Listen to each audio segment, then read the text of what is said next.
Hi guys, I am so excited for this reading vlog because I'm going to be reading new releases. I don't know why, but for some reason I just love reading new releases. I love reading books that I haven't heard anything about yet, like to me, or very little about. I just think it's super fun. Okay, so the first book I'll be reading in today's vlog is Funny Story by Emily Henry. This is one of my most anticipated reads of the year. I was so excited for this book to come out. I loved Happy Place. I read that last year. I thought it was great. Loved it. I love her writing, so I'm so excited to get into this one. And yeah, I'm just really excited. And the second one I'm going to be reading is She's Not Sorry by Mary Kubica. I think that's how you say her name. I looked it up. It was a little bit tricky, but I think it's Kubica. And she wrote the book Local Women Missing. I actually had not heard of this book, She's Not Sorry, but I just saw it, that it was a new release when I was at the store, and I saw that it was by the same author who wrote Local Women Missing, which is a mystery thriller that I really enjoyed in the past, so I went ahead and I picked it up. And yeah, I thought we would do two of my favorite genres for this video, a romance and a mystery thriller. So let's go ahead and jump right in. Okay, so I decided to start with Funny Story by Emily Henry. And I'm sorry to say I'm already halfway through the book. It's just so good. I'm having such a good time. I kept telling myself, I just started it last night, and I kept telling myself, slow down, enjoy it, make it last. But oh, it's so good. Okay, even so it's just like from the first sentence, I was hooked. So let me tell you about Funny Story. Okay, so this book is about a children's librarian named Daphne. And Daphne, she's the narrator of the story. She's telling us this story. And at the beginning of the book, she tells us about how one night after her fiance's bachelor party, her fiance's name was Peter. After Peter's bachelor party, he comes home and he tells her that he's leaving her. I'm gonna put the book down. It's pretty heavy. He is leaving her for his childhood best friend, Petra. That they've discovered that they're in love and that they should be together. He also, because he's such a great guy, gives her a whole bunch of apartment listings, and he tells her she has 1 week to get out of his house, and tells her that he and Petra are gonna go on a vacation together for a week. And during that week, she needs to move out. So later that night, Petra's boyfriend, Miles, shows up at the house. He's knocking on the door, and Daphne answers it, and he's looking for Petra. So she broke up with him on a note, a 3-lined note. They don't tell us what the note said, but a 3-lined note. That part of the book reminded me of Carrie and Sex and the City. One of her boyfriends broke up with her on a Post-it note, so it just reminded me of that. So he's looking for her, and that's the point where Daphne's like, hey, do you have a roommate? Do you need a roommate? And it turns out that being roommates works out for both of them. Now that Petra has left him, he's gonna need someone to pay that half of the rent, and now that she has to move out, she needs some place to live. So it works out for both of them, so they end up moving in together. So Daphne was totally blindsided by Peter leaving her like this. They'd been together for years. They had bought this house together. Well, it was in his name. That's how he was able to tell her she had to move out, but they got a house.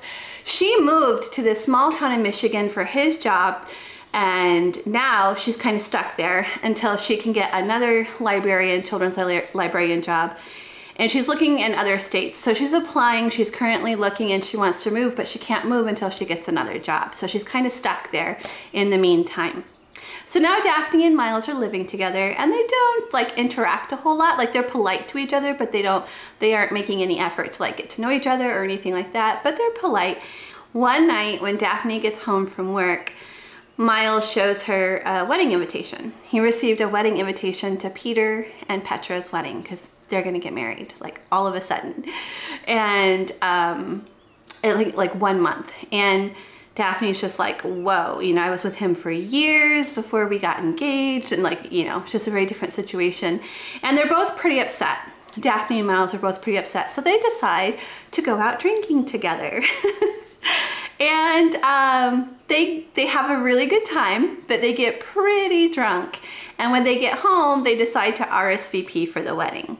So the next day, Daphne gets a call from Peter, and Peter is telling her, you know, you really don't have to come to the wedding. It's going to be awkward. You're going to be all alone, and people are going to feel sorry for you. And in a panic, she's like, I'm not going to be alone. I'll have my new boyfriend with me. And he asks her who her new boyfriend is, and she tells him that it's Miles, because she's panicked.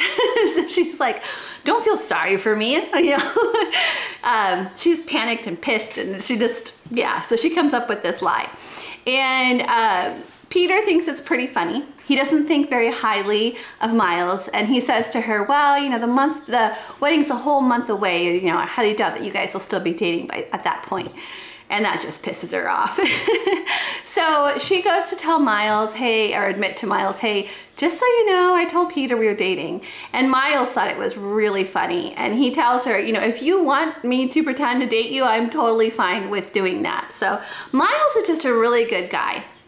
And like I said, Peter always thought like really low about him. Peter had told Daphne that Miles was like this person who couldn't get a job, and he's just a pothead and didn't work and just, you know, stayed home and smoked pot all the time, basically.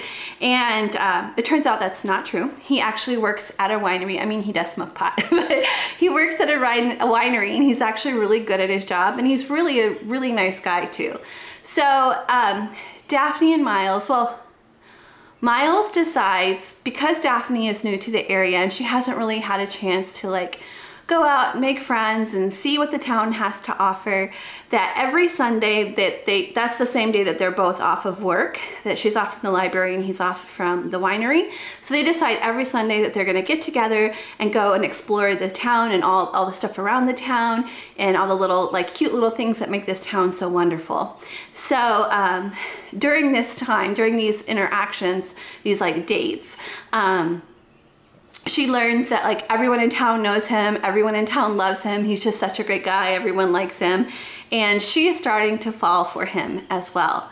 So at this point, about halfway through the book, they've actually hooked up a little bit, like they've kissed and made out a little bit, but he's told her like that it's really important to him that they stay friends, and that he doesn't want that to happen again because he wants to stay friends with her. And she's agreed because she really likes him and she wants to be his friend too. But her crush on him is just growing. At this point, it's just growing and growing. So she has a crush on him. They've made out a little bit. He wants to just be friends. So we'll see where it goes from here. So this isn't exactly a fake dating story because they haven't really had to pretend to date in front of anybody yet. They're not like at that point. At this point, they're like just getting to know each other and starting to fall for each other. And it's really sweet and it's really cute and I'm having such a good time. It's just a cozy, good story. It's so good. So I will try really hard not to finish it tonight, to just go maybe 3/4 of the way through tonight so that I can check in with you a couple times before I end the book. I'm still working today. I'm looking forward to finishing up my work so I can get back to this book. I just want to sit and read the book. Also, I take the cover off when I read it at night, and isn't that pretty? That is such a pretty cover, even without the main cover, which I also really like. I think this is a fun cover. Okay, I'll check in with you guys a little bit later. Okay, time to update you on Funny Story. So I am 3/4 of the way through the book. You guys, I am absolutely loving this book so much. So I just relate to the main character so much. There's so much that the main character and I have in common. And I think that's partially why I'm enjoying the book so much. Also, Emily Henry is just an amazing writer and I love her writing. Okay, so some of the ways that the main character and I are similar is she moved around a lot when she was young for her mother's job. And my dad was in the military, so I moved around a lot when I was young too. So I totally understand her feelings about friendship. She talks about how it was hard to make, not that it was hard to make friends, but it was hard to want to make friends because you knew you would be leaving soon. And about how once you left those friends, that eventually those friendships just died off. And I think I got personally in my own life. Like I got so used to that. Like leaving people, leaving friendships has just been so easy for me throughout my life. So I totally understand her point of view in that way. And also what she's going through when her fiance left her for another woman. It was a huge blow to her self-esteem. And I totally get that because I've been through something very similar recently. Of course, she was engaged and I was married, but I was married for over 20 years and then my husband left me for someone else. And it really, really hurts your self-esteem. It really, really hurts your self-esteem. Like I feel like I had no issues with my self-esteem before that happened. And then it's just like, wow, what is wrong with me? You know, and just these feelings that she has about herself. Like I totally, totally relate to that. So I'm loving this. And also too, the way that the book's going. So this, I don't know if this is a romance. I mean, I guess it's a romance, but they're friends. They're truly friends. And the way it's going is she's making other friends too. His sisters come into town, so she's become friends with his sister. She's made friends with a coworker at the library. So now she's got this like little unit of friends, and then her roommate is also like her really good friend. Like so much so that even though she's extremely attracted to him, she doesn't want to ruin that friendship. So she's like holding herself back. And I think he's attracted to her too, but he's also holding himself back because neither one of them want to like ruin the friendship. So because this is most likely a romance, I mean, it's Emily Henry, so they're probably going to end up together at the end of the book. At this point, I don't know. And at this point, like, and it's not that I don't care, but it would be okay if they didn't, because they have such a beautiful friendship that it would be okay if they didn't end up together. Of course, I'm not going to tell you. I'm going to go ahead and finish the book, but I'm not going to tell you exactly what happens because I don't want to ruin it for you. But I am getting a little bit of that, you know, that Pride and Prejudice feeling of like, will they or won't they? Will they end up together? Won't they get together? Should they be together? You know, I'm getting a little bit of that vibe with this book, and I'm just really enjoying it. It's just such a cozy, fun read, and I just can't say enough good things about it. So let me go ahead and finish the book. Hopefully the ending is just as good as the rest. Okay, so I literally just finished this book. I just read the ending, and those last two sentences, this is a 5-star book, you guys. Oh, I love this book so much. 5 stars. So the last quarter of the book, I'm not going to go into detail because I don't want to ruin anything for you, but so much happens in that last quarter of the book. It's amazing. I wanted to cry. I was happy. I was sad. I was like, it was everything. And oh, I love this. I loved it. I love the story so much. The ending, in my opinion, the ending was perfect. It ended just the way it should. Very, very happy. Highly recommend. I think this category is not really rom-com. I think it's more of like a cozy romance is how I would describe it. But very good. Okay, it is time for the next new release. This is She's Not Sorry by Mary Kubica. And it came out in April of this year. So I'm so excited to jump into this. This author wrote Local Woman Missing, which is a book that mystery thrillers I absolutely loved. And I know nothing about this story. I don't know the synopsis at all. I like to go into mystery thrillers without knowing anything. So we're gonna go into this and see what it's all about. If you don't want to know anything about it, then you probably shouldn't watch the rest of the video, but I will definitely not do any spoilers, just give background information and my feelings about the story as I read it. Okay, time to jump into the next one. Okay guys, update on She's Not Sorry. Okay, so this story is about a nurse named Megan. She's 40s, like early 40s, recently divorced, single mom to teenage daughter Sienna. And in the prologue of the book, Sienna is kidnapped. The kidnapper calls Megan and tells her, you know, listen to what I tell you to do.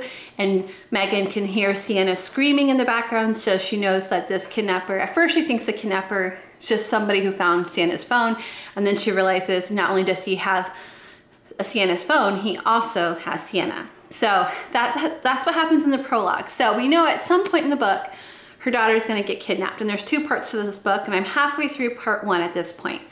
So at this point, halfway through part 1, Megan, so we're going back in time now, before Sienna is kidnapped. So Megan is a nurse, working, you know, single mom, working long hours. She is an ICU nurse, and they had a patient come in. The patient's name is Caitlin. Caitlin jumped from a bridge in an attempt to commit suicide, and she's currently in a coma and in very rough shape. So Megan's sister did the same thing when Megan was a freshman in college. Her younger sister jumped off a bridge and committed suicide. So Megan is very sensitive to this issue, and she's just been really supportive of Caitlin's parents, who are spending a lot of time with her at the hospital. She's their favorite nurse, so they keep asking for her. So she's getting pretty involved, I think, with this family, trying to not get emotionally involved, but she is. So there's that. So I don't know if this Caitlin person has anything to do with Sienna being kidnapped at some point, but that's a possibility. I'm just gonna tell you about the people that could possibly be involved with her being kidnapped, because they've introduced these different characters at this point. So another character that's been introduced is when Megan went to a divorce support group, she ran into an old high school friend whose name is Nat.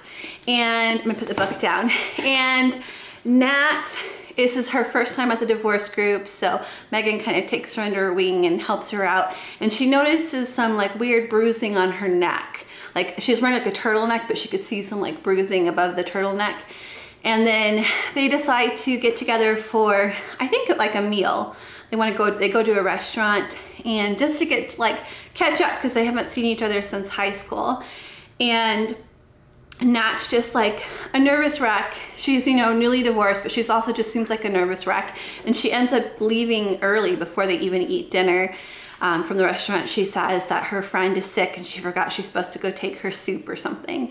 So she leaves early, and Megan is just highly suspicious about what's going on with Nat. She feels like Nat's not safe. She's in a dangerous situation.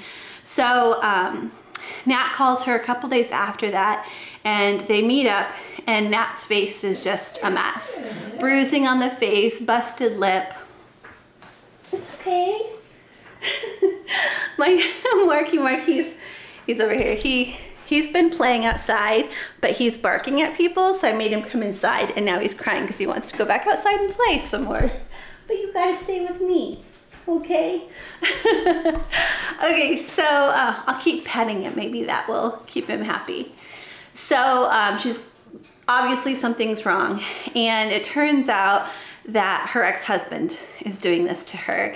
And Megan discovers that the ex-husband has been tracking Nat's phone.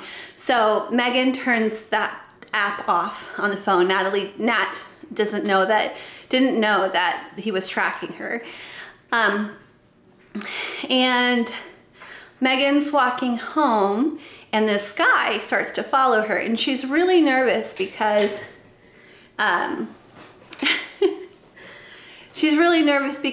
this is taking place in Chicago, but somebody has been attacking women in different locations, like around the city, but it's like getting closer and closer to where she lives, like the attacks are. And she's really nervous. So she's walking home. This man's following her. He's whistling. So, you know, not trying to hide or anything, just making her really nervous. She finally turns around to confront him, and it's her coworker. So he's a male nurse, and his name is Luke. And I'm a little bit suspicious of Luke, because Luke he's like, she just keeps saying like how he's a nice guy, he's a really great guy, he's a great nurse, and all this stuff, and he's married to a beautiful lady who's on bed rest. She's pregnant, 7 months pregnant and on bed rest, and I forgot why she has to be on bed rest, but he's just a great guy. But I don't know, I just get a weird feeling about him. I mean, the fact that he was following her, I don't know, it just like didn't sit well with me. He had a reason why. His excuse was he wasn't following her, that he was actually just walking around the neighborhood because they coincidentally live only 2 blocks apart from each other.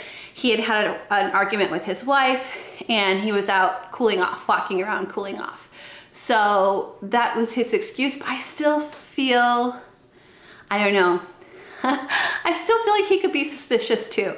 So yeah, I don't know which of these characters are involved with her daughter's kidnapping, but the characters so far, Caitlin, the woman in the coma, they say she jumped, but now there's a witness that has come forward who said that she was with somebody. So now there's the suspicion that maybe she was pushed and not jumped on the bridge when she was on the bridge. Nobody saw her be pushed, but a witness came forward and said that they saw her with somebody. So it makes it a possibility that she could have been pushed. So there's that, Caitlin or Caitlin's parents or the person who pushed her. There is something suspicious with her friend from high school, Nat, or Nat's violent ex-husband who is abusing her, or something with Luke, her coworker, who seems like a nice guy, but I don't know, it gives me a weird feeling. So something might be up with one of those three possible characters in relation to her daughter being kidnapped. Okay, and also too, the title, She's Not Sorry, like I'm wondering, who is she? Who is the she that is not sorry? I'm sure we'll find out before the end of the book, but I'm just curious. Okay, quick update. So I'm halfway through the book, and Nat, which is short for Natalie, she and Megan ran into each other, and Natalie told her that basically she was homeless. Like, she had nowhere to go, she had no money, she needed a place to stay, and Megan offered her her small apartment to like let her stay with her and her daughter Sienna.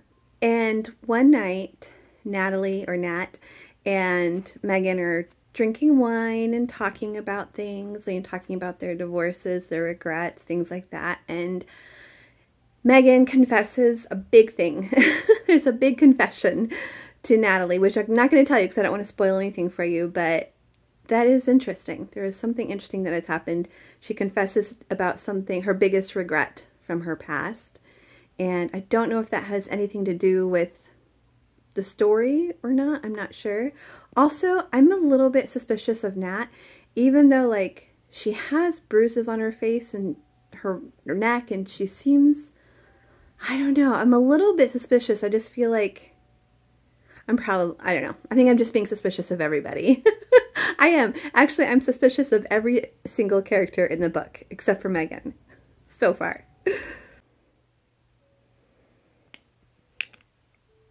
I just finished part 1 of the book. I'm in shock. I'm in shock. It's 1:30 in the morning. I couldn't stop reading. I can't tell you anything because I don't want to spoil anything for you guys, but I'm like, how? I have to go back. I feel like I have to go back now and like look at things like, wait, what? How? And there's still a part 2. It's 1:30 in the morning. I should stop reading. But part 2 is less than 100 pages. I'm going to stop reading. But oh my gosh. Part 1. Okay, friends. I have finished She's Not Sorry. And I know now who's not sorry. Now that I finished the book. I had a really good time with this book. And I'm not going to give you any details about the ending, except for just to tell you, like, it was a fun ride at the end. Lots of twists and turns. I did not have anything figured out. I feel like I was wrong about everything. But it was so good. Here's my final thoughts on it as far as giving it a rating, a 5-star rating. I'm going to give it 4. And here's why it's not a 5. I'm comparing it to my favorite mystery thrillers, which are The Silent Patient and None of This Is True. Those are 2 of my favorite mystery thrillers, and it's not quite up to that standard. So a couple things that I struggled with in this book was, I feel like the very beginning of the book was quite a little bit boring. I mean, yes, in the prologue, we hear that her daughter gets kidnapped at some point. So you know that something exciting is going to happen. But it felt like it took a while to get there. So that's just it. The beginning was a little bit boring in my opinion. Writing was excellent throughout the book.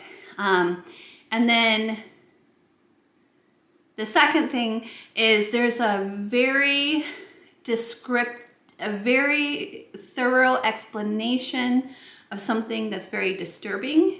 And I didn't like that part. Like, it just made me feel like sick to my stomach.